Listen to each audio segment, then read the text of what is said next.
اعوذ باللہ من الشیطان الرجیم بسم اللہ الرحمن الرحیم فلما قضینا علیہ الموت ما دلهم على موته الا دابۃ الارض تأکل من سأته۔ جب ہم نے فیصلہ کر دیا حضرت سلیمان علیہ السلام پر الموت موت، یعنی جب ان کی قضاء کا وقت آ گیا، ما دلهم على موته، نہیں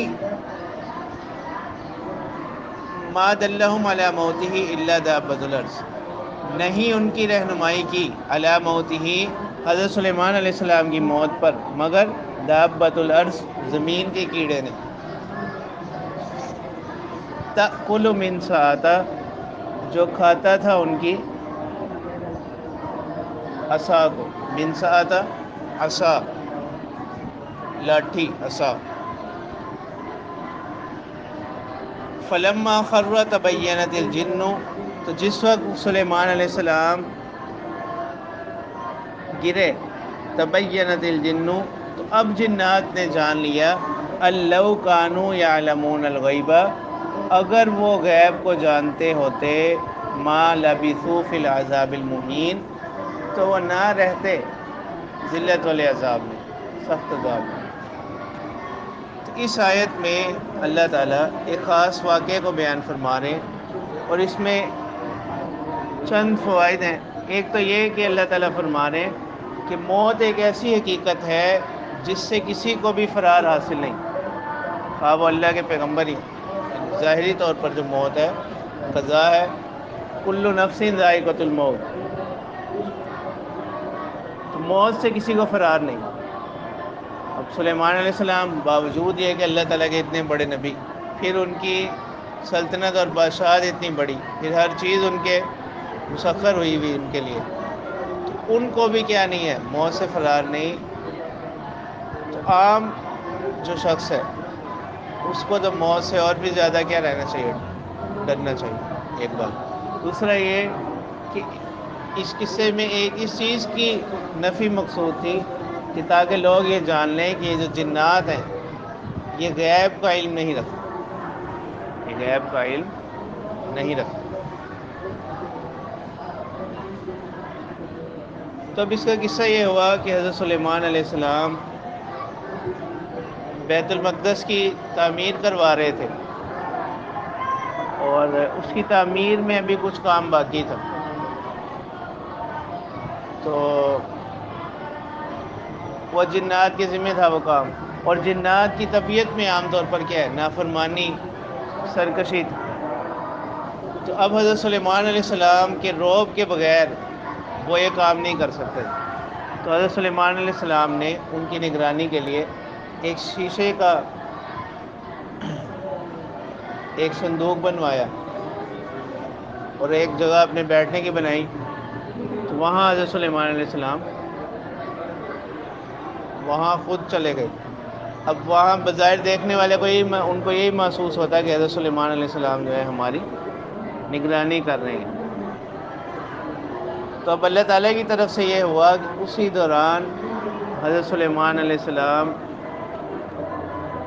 دنیا سے پردہ فرما گئے، لیکن کسی کو بھی اس کا علم نہیں ہوا، کیونکہ وہ شیشے سے باہر دیکھنے میں بظاہر ہی محسوس ہوتا تھا کہ حضرت سلیمان علیہ السلام سارا کام دیکھ رہے ہیں۔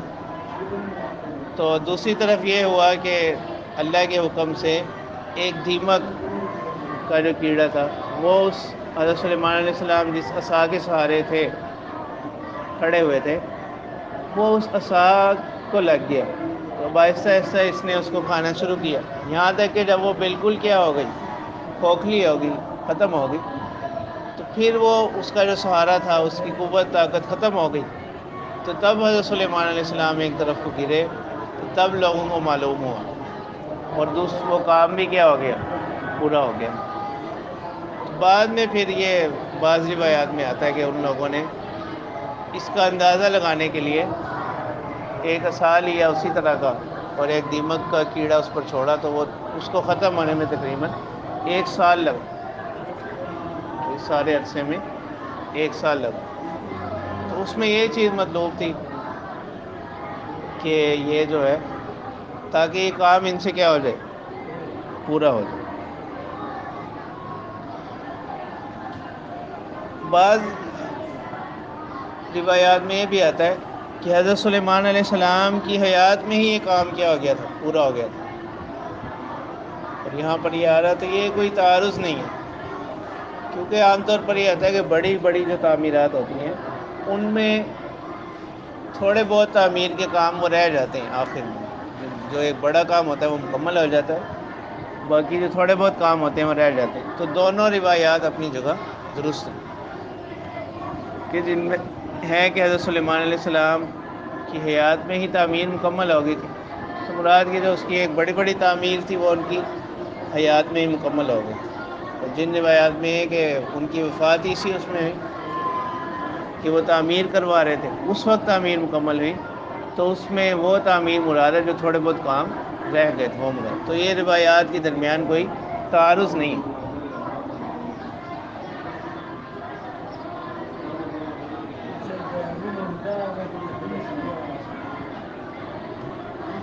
لقد کان لسبع فی مسکنہم آیہ. اب یہاں سے اللہ تعالیٰ ایک اور قوم کا ذکر فرما رہے ہیں کہ سبا کے اندر، قوم سبا کے اندر، فی مسکنہم، ان کے گھروں میں کیا ہیں؟ نشانیاں ہیں. تو سبا یہ یمن کے بادشاہوں کا لقب ہے، سبا. تو اب یہ قوم گزری، اللہ تعالیٰ نے ان کو ہر لحاظ سے خوشحال رکھا ہوا تھا. اور جیسے آگے آئے گا بھی آیت میں کہ ان کے ایک سڑک تھی طویل، اس کے دونوں طرف باغات ہی باغات، گھنے باغات تھے. اور ایک طرف انہوں نے جو مختلف ان کے پر سیلاب وغیرہ آتے تھے ان کو روکنے کے لیے انہوں نے ایک بڑے بڑے بند بنائے ہوئے تھے، جیسے ڈیم ہوتا ہے نا، وہاں پر انہوں نے اس پانی کو روکا ہوا تھا. پھر وہاں سے انہوں نے چھوٹی چھوٹی نہروں کے ذریعے سے اپنے باغات میں، اپنی زمینوں میں اور عام استعمال کے لیے وہاں سے پانی اس طرح سے نکالتے تھے. اور وہ جو ایک بڑا ڈیم تھا اس نے ان کی بستیوں کو، ان کے علاقوں کو بچایا ہوا تھا.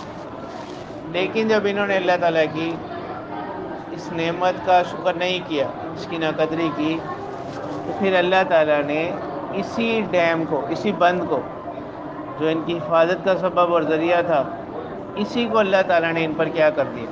مسلط کر دیا. اس روایات میں آتا ہے کہ اللہ تعالیٰ نے چوہوں کو حکم دیا، انہوں نے ایسا ایسا اس کی بنیادوں کو کھوکھلا کرنا شروع کر دیا. یہاں تک کہ جب اس کی بنیادیں بالکل ناقص ہو گئیں تو پھر وہ ڈیم ٹوٹا اور وہ سارا پانی جو تھا وہ ان کی بستیوں کی طرف آ گیا. اور جو پہلے یہ نعمتوں میں زندگی گزار رہے تھے وہ اب نعمتیں ان پر مصیبتوں اور آزمائشوں کے ساتھ بدل گئیں. تو اللہ تعالیٰ فرماتے ہیں کہ یہ ایک قوم کا انجام ہوا. اس میں کیا ہے؟ نشانیاں ہیں غور و فکر کرنے والوں کے لیے کہ کس طرح ہم نافرمان لوگوں کے ساتھ معاملہ کرتے ہیں. تو اب اسی قصے کو بیان کیا جا رہا ہے. اللہ تعالیٰ فرماتے ہیں کہ لقد کان لسبع فی مسکنہم آیہ، کہ قوم سبا کے اندر، ان کی بستیوں میں، ان کے ٹھکانوں میں نشانیاں ہیں. جنتان عن یمین و شمال، دو باغات کی دو کتاریں تھیں، عن یمین و شمال، ان کے دائیں طرف اور بائیں طرف. تو یہ جنتانی دو باغات تھیں، باغات کی دو کتاریں تھیں ان کے عن یمین و شمال، ان کے دائیں طرف اور بائیں طرف. یعنی جو ان کی بستی تھی اس کے ایک طرف بھی، دائیں طرف بھی باغات تھے اور بائیں طرف بھی باغات تھے. کلوا من رزق ربکم واشکروا لہ. اور وہ باغات ایسے گھنے تھے جس کے بارے میں تفصیلی روایات میں آتا ہے کہ اگر کوئی وہاں پر خالی ٹوکری سر پر رکھ کر چلتا تو وہ اس کے وہ خود بخود بھر جاتی تھی. یعنی وہ اتنے باغات پھلدار تھے کہ جیسے ہی یعنی وہ ٹوکری پھلوں کو لگے گی تو وہ خود بخود اس میں ٹوٹ کر گرتے رہتے. اس قدر گھنے باغات. کلوا من رزق ربکم واشکروا لہ. اب ان کو اللہ کی طرف سے حکم یہ تھا کہ اپنے رب کے رزق، دیے ہوئے رزق میں سے کھاؤ، واشکروا لہ، اور اس کا شکر کرو. لیکن بلدۃ طیبۃ، پاکیزہ شہر ہے، ورب غفور، اور بخشنے والے پروردگار. فاعرضوا، لیکن انہوں نے ان تمام احکامات سے کیا کیا؟ اعراض کیا، منہ پھیرا. جیسے بنی اسرائیل کو اللہ کی طرف سے آسمان سے من و سلوہ اترتا تھا ان کو، لیکن انہوں نے کہا کہ ہمیں تو کیا چاہیے؟ پیاز چاہیے، سبزی چاہیے، یہ چیزیں چاہیے. اسی طرح اس قوم نے فارسلنا علیہم سیل العارم، تو اللہ تعالیٰ فرماتے ہیں کہ ہم نے ان پر چھوڑ دیا سیل العارمی، سیلاب، عارمی ڈیم کا، اس بند کا جو انہوں نے بنایا ہوا تھا، اس کو ہم نے ان پر کیا کر دیا؟ چھوڑ دیا. وَبَدَّلْنَاهُمْ بِجَنَّتَيْهِمْ جَنَّتَيْنِ، اور جو پہلے ہم نے ان کو باغات عطا کیے ہوئے تھے، ہم نے ان کو بدل دیا جنتین، دو اور باغوں کے ساتھ. اور وہ دو اور باغ کیسے تھے؟ ذواتئی اکول خمتن، بد مزہ، بے مزہ ذائقے کی چیزوں والے. ذواتئی اکول خمتن یعنی بے مزہ کھانے کی چیزوں والے. واصلن، اور ان میں کیا کر دی ہم نے؟ کیکر. واصلن جھاؤ، کیکر کی طرح. وشیء من سدر قلیل، اور کچھ بیری کے درختوں میں سے. اب بیری کے درخت جو یہاں ذکر کیا گیا، تو بیری دو طرح کی ہوتی ہے. ایک تو بیری وہ ہے جو باغات میں لگائی جاتی ہے، اس کا پھل بھی بڑا عمدہ ہوتا ہے. اور دوسری بیری وہ ہوتی ہے جو خود بخود خودرو ہوتی ہے، وہ جنگلات میں خود بخود اگ جاتی ہے. اس کا درخت بھی کانٹے دار ہوتا ہے، اور اس کا پھل کم ہوتا ہے، اور بے ذائقہ ہوتا ہے. اس کا ذائقہ یعنی کڑوا ہوتا ہے. تو وہ بیری ہم نے ان کو کیا کر دی؟ اس کے بدلے میں ان کی نافرمانیاں کے عوض ہم نے یہ معاملہ ان کے ساتھ کیا، یعنی تھوڑے پھلوں والے. ذالک جزیناہم بما کفروا، ہم نے ان کو یہ بدلہ دیا ان کے جو انہوں نے کفر کیا، نافرمانیاں کی. وَهَلْ نُجَازِي إِلَّا الْكَفُورَ، اور ہم ایسا بدلہ نہیں دیتے مگر ناشکری کرنے والوں کو. تو یعنی ہم ناشکری کرنے والوں کو ہی ایسا بدلہ دیتے ہیں. تو اب یہاں ایک اشکال یہ ہوتا ہے کہ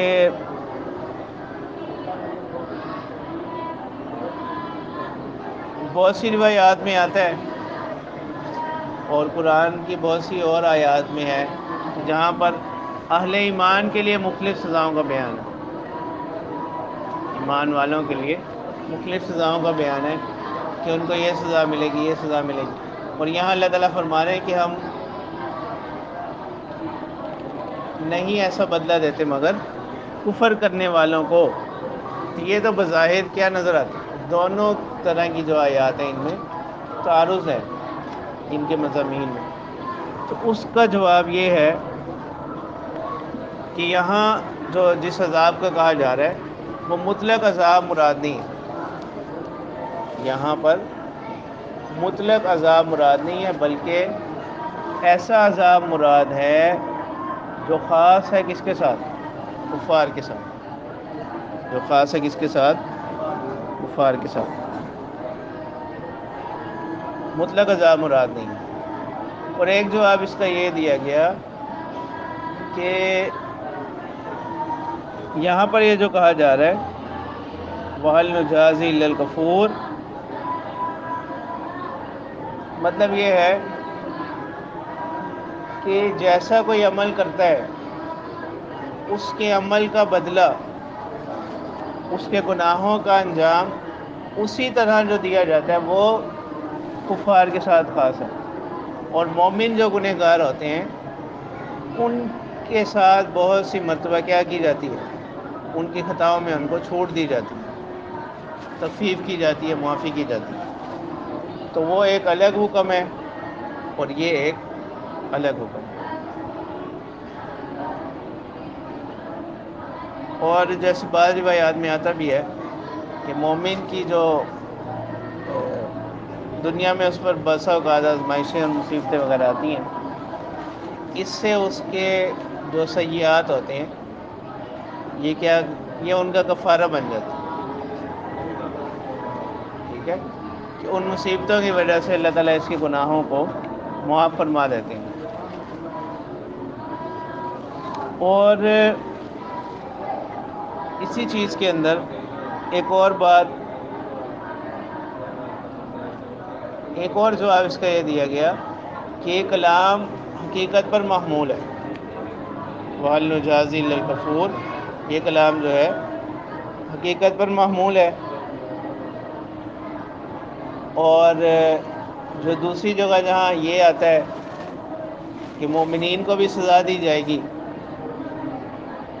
اس سے مراد یہ کہ جو آخرت کا دائمی عذاب ہے وہ تو صرف کفار کے ساتھ خاص ہے، اور جہاں آتا ہے کہ مومنین کو بھی کیا کیا جائے گا، جہنم میں ڈالا جائے گا، آگ میں ڈالا جائے گا، تو وہ آیات بھی اپنی جگہ کیا ہیں، ان کا مضمون بھی ثابت ہے۔ اس سے مراد یہ ہے کہ ان کو آگ میں ڈالا جانا اس لیے ہوگا کہ ان کی تطہیر ہو سکے، تو یہ اپنے گناہوں کی سزا پا کر پھر ان کو کہاں بھیج دیا جائے گا، جنت میں بھیج دیا جائے گا۔ تو ان کو آگ میں ڈالا جانا اس لیے ہوگا کہ جنت میں جانے کے لیے ان کو کیا کیا جا سکے، تیار کیا جا سکے، ان سے گناہوں کی نجاست کو دور کیا جائے، تو اس لیے ان کا وہ ہوگا۔ اور یہ جو یہاں کہا جا رہا ہے وَهَلْ نُجَازِي إِلَّا الْكَفُورَ، اس سے مراد دائمی عذاب۔ دونوں آیات جو ہیں اور ان کے مضامین یہ اپنی اپنی جگہ کے باقی ہیں۔ وَجَعَلْنَا بَيْنَهُمْ وَبَيْنَ الْقُرَى الَّتِي بَارَكْنَا فِيهَا قُرًى ظَاهِرَةً وَقَدَّرْنَا فِيهَا السَّيْرَ سِيرُوا فِيهَا لَيَالِيَ وَأَيَّامًا آمِنِينَ۔ اب جس وقت ان پر عذاب آیا تو ان کے کچھ لوگ تو اسی میں ہلاک ہو گئے، کچھ لوگ بچ گئے، پھر انہی سے آگے آ کر باقی جو ہے وہ نسلیں چلی۔ ایک اور نعمت ان پر جو اللہ تعالیٰ نے کی وہ یہ کہ اللہ تعالیٰ فرماتے ہیں وَجَعَلْنَا بَيْنَهُمْ وَبَيْنَ الْقُرَى الَّتِي بَارَكْنَا فِيهَا قُرًى ظَاهِرَةً، کہ ہم نے بنایا ان کے درمیان اور ان بستیوں کے درمیان جن میں ہم نے برکت رکھی تھی، ملک شام کی بستیاں، اور یہ چھوٹی چھوٹی بستیاں اللہ تعالیٰ فرماتے ہیں کہ ہم نے الَّتِي بَارَكْنَا فِيهَا قُرًى ظَاهِرَةً، نظر آنے والی بستیاں، چھوٹی چھوٹی بستیاں، یعنی ہم نے ان کے راستوں کے درمیان اور ان کے علاقوں سے لے کر ان جگہوں کے درمیان جہاں کے سفر کرتے ہیں، ہم نے چھوٹی چھوٹی بستیاں رکھی ہیں آبادی کی، تاکہ لوگوں کو سفر کے درمیان کہیں پڑاؤ ڈالنے کے لیے، کہیں ٹھہرنے کے لیے، اگر کوئی اور ضرورت ہے ان کو پورا کرنے میں کوئی مشکلات پیش نہ آئیں، تو جگہ جگہ ہم نے آبادی رکھی۔ لیکن اس بات تفصیلی روایات ہیں بہرحال یہ کہ 4000 بستیاں تھیں ان کے اور ملک شام کے درمیان، تو وہ ساری بستیاں اس لیے کہ تاکہ انسان کو سفر میں کوئی تنگی نہ ہو، تو ایک نعمت ہم نے ان پر یہ رکھی۔ وَقَدَّرْنَا فِيهَا السَّيْرَ، اور ہم نے مقرر کر دیا، ٹھہرا دیا ان کے درمیان چلنا، یعنی اندازے کے ساتھ یہ چلتے رہتے، کسی جگہ دوپہر کی ضرورت کے لیے رک گئے، کسی جگہ شام کی ضرورت کے لیے رک گئے۔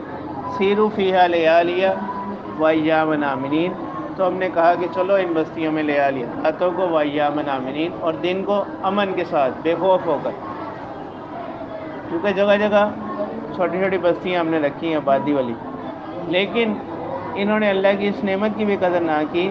فقالوا ربنا باعد بین اسفارنا، کہ اے ہمارے پروردگار دوری ڈال دے ہمارے سفروں کے درمیان، یعنی ہم چاہتے ہیں کہ ہم ایسے سفر کریں کہ جہاں پر کوئی بھی نہ ہو، یعنی راستے بالکل صحرا ہوں، غیر آباد ہوں۔